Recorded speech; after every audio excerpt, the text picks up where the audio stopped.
menggunakan gitu. Tapi jujur memang baru tahu-tahu saja dan tidak mendalami gitu. Makanya kemarin sempat tertarik waktu diajak Pak Hotman untuk belajar di ruang AI ini, dan dari 6 modul itu juga uh, apa ya, jujur saya banyak mendapat insight baru gitu, mulai dari pengenalan sampai ada simulasinya gitu.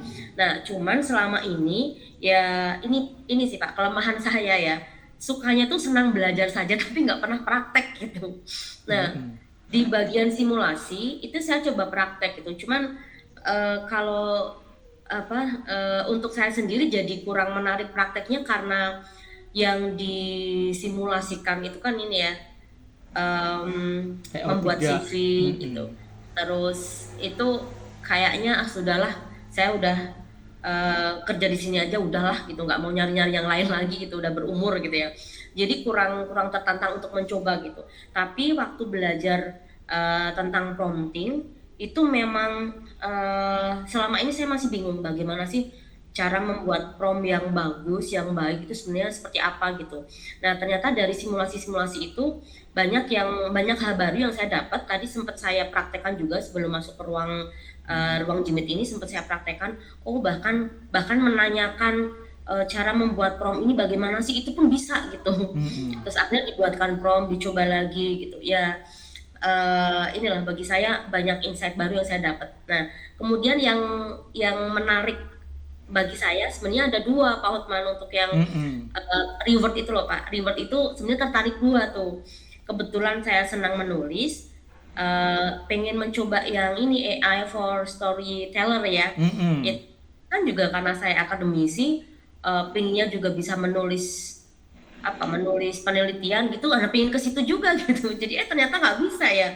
Bisanya hanya bisa satu aja ya Pak Hotman ya. Iya, betul. Itu iya, itu sih Bapak Ibu. Jadi saya juga ada pengalaman, kebetulan anak saya dulu tuh pernah diminta menulis cerita dalam bahasa Inggris. Dia sudah pakai ChatGPT duluan, itu udah 2 tahun yang lalu. Saya belum bisa, anak saya SMP sudah bisa membuat cerita pakai ChatGPT. Waktu itu saya khawatirnya ini beneran ide anak saya atau dia hanya copy paste, pikir saya gitu. Tapi ternyata setelah dibaca, saya cross check di Google gitu ya, memang ya bisa dibilang bukan plagiat lah ya.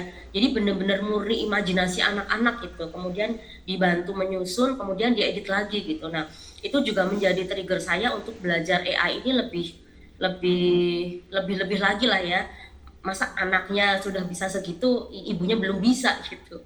Itu pengalaman saya Ibu Bapak dari belajar di ruang AI ini, dari mulai dasar pengenalan sampai ada simulasinya, banyak insight baru, dan insya Allah saya juga pengennya lanjut belajar lagi dengan mentor nanti di salah satu topiknya, dan semoga bisa efektif saya manfaatkan gitu. Mungkin itu sharing dari saya Pak Hotman. Terima kasih Bapak Ibu. Assalamualaikum warahmatullahi wabarakatuh. Selamat sore semuanya. Waalaikumsalam, selamat sore. Terima kasih Bu Hera.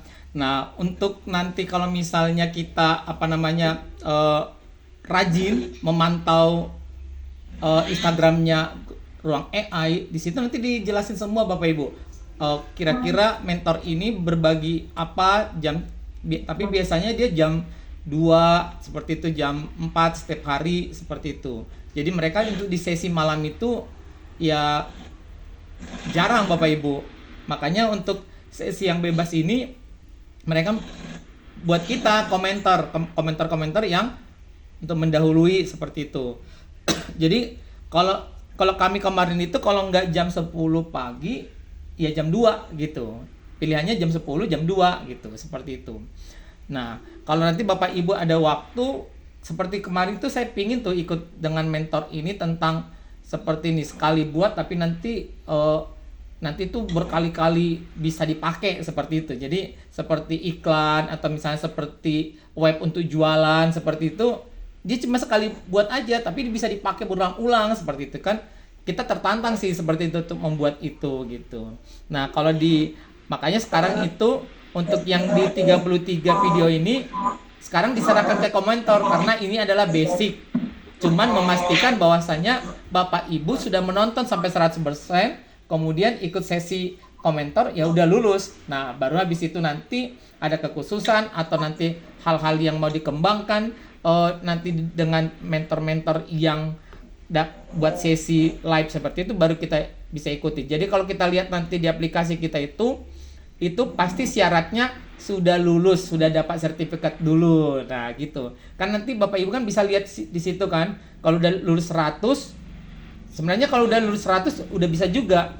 Udah selesai materi itu udah ada yang bisa. Nah, kemarin itu banyak ini yang sudah ikut live-nya mentor, tapi dia nggak dapat sertifikat. Kenapa? Karena belum melewati komentar gitu, Bapak Ibu.